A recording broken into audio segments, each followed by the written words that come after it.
తాకట్లో ఉన్న మీ బంగారాన్ని విడిపించి ఆ రోజు ఆన్లైన్ రేటుకి కొంటాం. Sharma gold company. నమస్కారం, సుమన్ టీవీకి స్వాగతం. ముందుగా సుమన్ టీవీ ప్రేక్షకులకు శ్రీ విశ్వావసునామ ఉగాది శుభాకాంక్షలు. ఈ విశ్వావసునామ సంవత్సరం ద్వాదశ రాశుల వారికి ఎలా ఉండబోతుంది, ఏ రాశుల వారికి ఎటువంటి శుభ అశుభ ఫలితాలు ఇవ్వబోతున్నాయి, గ్రహ సంచారాలు ఎలా ఉన్నాయి, అలాగే ఎటువంటి పరిహారాలను పాటించుకోవాలి, ఈ విషయాన్ని తెలియజేసేందుకు మనతో పాటు ఉన్నారు ప్రముఖ జ్యోతిష్యరత్న జ్యోతిష చక్ర వైభవ నిపుణ డాక్టర్ రాల్పల్లి రవికుమార్ గారు. గురుగారు నమస్కారం. నమస్కారం. గురుగారు, కొత్త సంవత్సరంలోకి ఎంటర్ అయిపోతున్నాం. మరి కొత్త సంవత్సరం ఎలా ఉండబోతుంది ద్వాదశ రాశుల వారికి అని తెలుసుకునే ముందు గ్రహాల సంచారం ఎలా ఉంది, ముఖ్యంగా 4 గ్రహాలు మనకి ప్రతి సంవత్సరం మారేది, ఈ 4 గ్రహాల సంచారం ఎలా ఉంది, ఎలాంటి ఫలితాలు ఇస్తున్నాయి? శరదిందు సమాకారే పరబ్రహ్మ స్వరూపిణి వాసరాపేట నిలయ సరస్వతి నమస్తుతే. సుమన్ టీవీ ప్రేక్షకులకి నూతన సంవత్సర ఉగాది శుభాకాంక్షలు. మెయిన్గా ఏంటంటే ఈ సంవత్సర ఫలితాలు ఇప్పుడు చెప్పుకుంటున్నాం కాబట్టి ప్రతి నెల ఏంటంటే మాస ఫలితాలు చెప్పుకుంటున్నాం కాబట్టి మాస ఫలితాలు చెప్పుకున్నప్పుడు ఏంటంటే రవి 1 మంత్కి మారుతాడు ప్రతి నెల, అలాగే బుధుడు 20 డేస్, శుక్రుడు 20 రోజులు, అలాగే కుజుడు 45 రోజులు, అలాగే శుక్రుడు 20 రోజులు, చంద్రుడు అంటే ప్రతిరోజు ఒక్కొక్క నక్షత్రం మారుతుంటాడు. ఒక మెయిన్గా మటుకు గురువు, రాహు, కేతు, శని అండి. ఈ 4 కూడా ఏడాది పాటు ఇంచుమించుగా ఉంటారు కాబట్టి గురువు ఉన్నారంటే సంవత్సర కాలం పాటు అక్కడే ఉంటారు. అలాగే రాహు ఉన్నారనుకోండి, కేతు 1.5 ఇయర్ ఒక రాశి నుంచి ఇంకో రాశికి మారడానికి పడుతుంది. అలాగే శని ఉన్నారంటే 2.5 ఇయర్స్ మారుతారన్నమాట. కాబట్టి ముఖ్యంగా ఏంటంటే అందుకే ఈ సంవత్సర ఫలితాలు చెప్పుకున్నప్పుడు ఏంటంటే మెయిన్గా గురువు, రాహు, కేతు, శని యొక్క మార్పులు ఏంటనేవి తెలుసుకోవాలి. ముందుగా శని వచ్చేసి మనకి 30వ తారీఖు మార్చి నెల 2025 నుంచే మనకి కుంభరాశి నుంచి మీన రాశిలోకి ప్రవేశిస్తున్నాడు. అదే రోజు ఉగాది అయింది, అదే రోజు శని కూడా మారుతున్నారు. అలాగే రాహు, కేతువులు వచ్చేసి మనకి 18 మే 2025. రాహు మారంటే కేతు కూడా మారుతాడండి. అందుకే చూడండి ఎప్పుడు కూడా జాతకంలో రాహు ఆపోజిట్ కేతు ఉంటారు. నవాంశలో తీసుకున్నా కూడా రాహు ఆపోజిట్ కేతు ఉంటారు. ఎవరైనా చేతితోటి వేసి ఇచ్చినప్పుడు మర్చిపోయి రాహుకి పక్కనే కేతు వేయడం, లేదంటే రాహుకి 3 గళ్ళు పక్కన కేతు వేయడం వేస్తూ ఉండొచ్చు తెలియక వాళ్ళకి. సో ఎప్పుడు అలా కాదండి, రాహు ఆపోజిటే కేతు ఉంటారు. ఇంకోటి ప్రతి గ్రహం కూడా క్లాక్ వైజ్ తిరుగుతుంది, ఒక్క రాహుకేతువులు మటుకు యాంటీ క్లాక్ వైజ్ తిరుగుతుందన్నమాట. కాబట్టి రాహుకేతువులు మటుకు ఏనార్థం ఒక రాశి నుంచి ఇంకో రాశి మారుతారు. అతనేమో 18 మే 2025 నుంచి ముఖ్యంగా రాహు వచ్చేసి మనకి కుంభరాశిలోకి వస్తాడు, అలాగే కేతు వచ్చేసి మనకి సింహరాశిలోకి వస్తారు. వీళ్ళిద్దరు కూడా ఏనార్థం పీరియడ్ అక్కడి నుంచి ఉంటారు 18th మే నుంచి.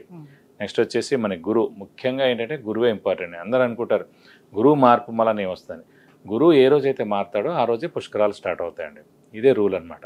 సాధారణంగా గురువు ఏ రాశి నుంచి ఏ రాశి మారుతాడు మనం అనుకుంటుంటాం. మన జాతకం చెప్పినప్పుడు కూడా మన రాశి నుంచి 2వ స్థానంలో, 5వ స్థానంలో, 7వ స్థానంలో, 9వ స్థానంలో, లాభస్థానంలో గురువు ఉన్నప్పుడు మన శుభ ఫలితాలు చెప్తుంటాం కదా.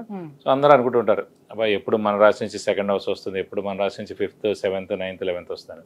సో వాళ్ళకి ఒకటే నమ్మకం ఏంటంటే ఈ రోజైతే పుష్కరాలు స్టార్ట్ అవుతాయో ఆ రోజు గురువు ఒక రాశి నుంచి ఇంకో రాశిలోకి మారుతున్నట్టు మనం ఈజీగా గుర్తించవచ్చు.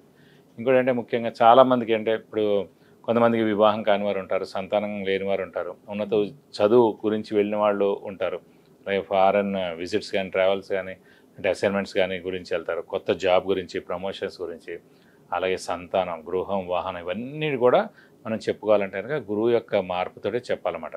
కొన్ని రాశుల వాళ్ళకి లాస్ట్ 2 ఏళ్ళు లేదనుకోండి, ఈ ఏడాది ఉంటుంది. అంటే ఆ ఏడాది వాళ్ళకి 2వ స్థానం కానీ, 5వ స్థానం కానీ, 7వ స్థానం కానీ, 9 కానీ, 11లోకి వచ్చినప్పుడు సంవత్సర కాలం పాటు. ఓవరాల్ గా అంటే ఈ 4 గ్రహాల మార్పుతోటి దేశవ్యాప్తంగా ఎటువంటి మార్పులు చోటు చేసుకునే అవకాశం ఉంటుంది? ఆర్థిక పరంగా కానివ్వండి, అంటే ఆర్థిక పరంగా ఇవన్నీ కూడా ఎక్సలెంట్గా ఉంటుంది. ఎందుకంటే బుధుడు మెయిన్ వ్యాపార కారకుడు ఎవరికైనా సరే. ఆర్థికానికేమో బుధుడు అవుతాడు, అలాగే గురువు కూడా అవుతాడు. గురువు వచ్చేసి మనకి సంచారం మిథున రాశిలోకి వస్తున్నాడు.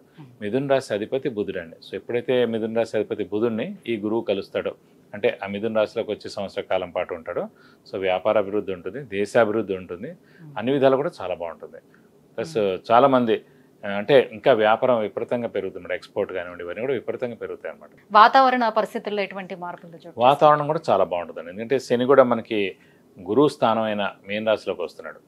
ఇంకోటి ఏంటంటే ఆధ్యాత్మిక కారకుడు శని, గురువు, కేతు కూడా అండి. అలాంటి ఆధ్యాత్మిక కారకుడైన శని వచ్చేసి మనకి గురువు రాశి అయిన మీన రాశిలోకి ఉంటాడు కాబట్టి సో ఆధ్యాత్మిక వాతావరణం 2.5 years పరిపూర్ణంగా ఉంటుందని చెప్పుకోవచ్చు. శత్రు దేశాల నుంచి వివాదాలు కానీ అలాంటి చోటు చేసుకున్న అలాంటివి అయితే ఏ ఇబ్బంది ఉండదు, ఖచ్చితంగా ఉండదు. జూన్ తర్వాత నుంచి ఇలాంటి ప్రాబ్లమ్స్ అన్ని కూడా తీరిపోతాయి. కొన్ని రోజులు ఏంటంటే కుజుడు కూడా నీచ స్థానంలో ఉంటాడు అన్నమాట కర్కాటక రాశిలో ఈ మే జూన్ ఆ సమయాల్లో. ఒకసారి జూన్ వెళ్ళిపోయిన తర్వాత నుంచి మటుకు ఎలాంటి ప్రాబ్లమ్స్ ఉండవు దేశానికి మటుకు. గురుగారు, కన్యా రాశి వారికి మరి గురువు, శని, అలాగే రాహు, కేతువులు ఈ గ్రహాల సంచారం ఏ రకంగా ఉంది, ఎలాంటి ఫలితాలను వెలిగిస్తుంది? గత ఏడాది అయితే చాలా బాగుంది, మరి ఈ ఏడాది ఎలా ఉంది? కన్యారాశి అనగానే మనకి ఉత్తర 2, 3, 4 పాదాలు, హస్త 1, 2, 3, 4 పాదాలు, చిత్త 1, 2 పాదాలు, ఈ మొత్తం నక్షత్రాల సమూహంతో మనకి కన్యారాశిలోకి వస్తుంది. ప్రస్తుతం గురువు మటుకు 10వ స్థానంలోకి వస్తాడండి. అది కూడా బాగానే ఉంటుంది, ప్రాబ్లం లేదు. 6వ స్థానంలో రాహు ప్రవేశిస్తాడు, ఏనార్థం ఉంటారు, అది చాలా మంచిది. అలాగే వ్యయ స్థానంలో కేతు ఉంటారు, అది కూడా చాలా మంచిదండి. శని మటుకు 7వ స్థానంలోకి వెళ్తున్నాడు. 7వ స్థానం అంటే ఇదివరకు కూడా మనం చెప్పుకున్నాం, భార్యాభర్తలు, అలాగే ఇమీడియట్ బాస్, అలాగే వ్యాపారం ఉంటే కనుక పార్ట్నర్. సో భార్యాభర్తల మధ్యన అన్యోన్యత తగ్గచ్చు, చిన్న చిన్న దెబ్బలాట్లు కూడా ఉండొచ్చు. అలాగే బిజినెస్ పార్ట్నర్తో కూడా వైరుధ్యాలు ఉండొచ్చు. అలాగే మనకి ముఖ్యంగా 7వ స్థానం అనేది ఎప్పుడైనా 7వ స్థానం భర్త లేదా భార్య, ఇమీడియట్ బాస్, వ్యాపారం అన్నమాట. కానీ కన్యారాశి అధిపతి బుధుడు అయ్యాడు కాబట్టి, శని బుధుడు మిత్రులు కాబట్టి ఇంత ఉధృతంగా ఉండదండి. సో వేరే రాశులు అయితే మనకు ఖచ్చితంగా బాగా ఉంటుంది.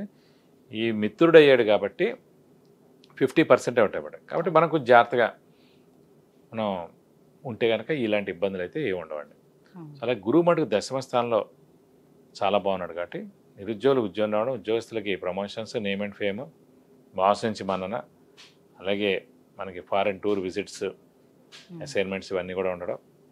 సో విద్యార్థులు కూడా సువర్ణ అవకాశం అని చెప్పుకోవచ్చు. ఉన్నత విద్య ఖచ్చితంగా వస్తుంది. అలాగే ఫారెన్ వెళ్ళి కూడా చదువుకోవచ్చు వాళ్ళు.